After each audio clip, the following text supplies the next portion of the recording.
చెప్పినట్టుగా విద్య ఒక్కటే మనల్ని అభివృద్ధి పదం వైపు నడిపిస్తుంది అని నేను బలంగా నమ్ముతాను, విశ్వసిస్తాను.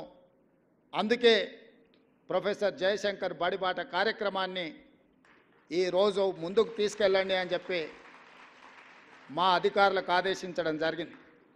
ఇదే కాదు, గ్రామాలలో ఉన్న పాఠశాలల యొక్క నిర్వహణ, మధ్యాహ్న భోజనం నుంచి బడి పిల్లలకి ఇచ్చే బట్టల వరకు ప్రతి బాధ్యత సెల్ఫ్ హెల్ప్ గ్రూప్లకు, అక్కడ ఉండే మహిళా సంఘాలకే అధికారికంగా నేను జీవో ఇచ్చి వాళ్ళకే అప్పచెప్పినాం. ఇవాళ ప్రభుత్వ పాఠశాలలో చదువుకునే పిల్లలకు ప్రభుత్వం ఇచ్చే డ్రెస్సులు మహిళా సంఘాల వాళ్ళే కుట్టి అక్కడ ఉండే విద్యార్థులు ఇచ్చే విధంగా వాళ్ళకే ఇచ్చినాం ఈరోజు.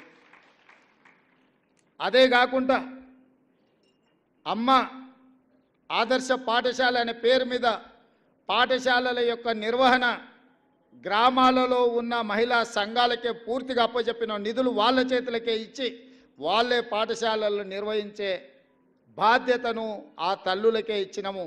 ఎందుకంటే మహిళా సంఘాలలో సభ్యులుగా ఉన్నారు అంటే వాళ్ళు గ్రామంలో ఉంటారు. గ్రామంలో ఉండే ఆ తల్లులే వాళ్ళ పిల్లలని పాఠశాలకు పంపిస్తే వాళ్ళ పిల్లలు చదువుకునే పాఠశాలల్ని వాళ్ళ కుటుంబ సభ్యులుగా భావించి వాటిని తీర్చిదిద్దుతారు అని చెప్పి మధ్యాహ్న భోజన పథకానికి సంబంధించి కూడా బాధ్యతలన్నీ వాళ్ళ చేతుల్లోనే పెట్టి గ్రీన్ ఛానల్ ద్వారా వాళ్ళ నిధులను విడుదల చేయమని చెప్పి మా ఆర్థిక శాఖ కార్యదర్శికి, మా ఆర్థిక మంత్రికి నేను ఆదేశాలు ఇవ్వడం జరిగింది. ఇవన్నీ ఎందుకు చెప్తున్నా అంటే గ్రామీణ ప్రాంతం నుంచి వచ్చిన నాకు ప్రభుత్వ పాఠశాల యొక్క విలువ తెలుసు. ఈ ప్రభుత్వ పాఠశాల ద్వారా తెలంగాణ రాష్ట్రాన్ని పునర్నిర్మించాలన్న ఆలోచన, సంకల్పం మా ప్రభుత్వానికి ఉంది. అందుకే ఈ విధానాలన్నిటిని కూడా మేము సమీక్షించుకొని ముందుకెళ్తున్నాం.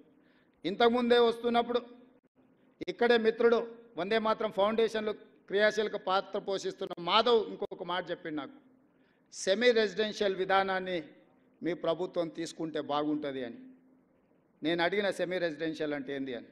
అంటే ఉదయం బ్రేక్ఫాస్ట్, మధ్యాహ్నం లంచ్తో పాటు ఈవినింగ్ కూడా స్నాక్స్ ఇస్తే పిల్లలు పాఠశాలలో తల్లిదండ్రులు వచ్చి వాళ్ళు పని మీద పోయి వాళ్ళకు భోజనం పెట్టాలన్నా టిఫిన్ పెట్టాలన్నా ఇబ్బంది అవుతుంది. కాబట్టి ప్రభుత్వం ఆ బాధ్యతను తీసుకుంటే బాగుంటుంది అని. ఆ సూచనను తప్పకుండా మా ప్రభుత్వం పరిగణలోకి తీసుకుంటుంది, పరిశీలిస్తుంది.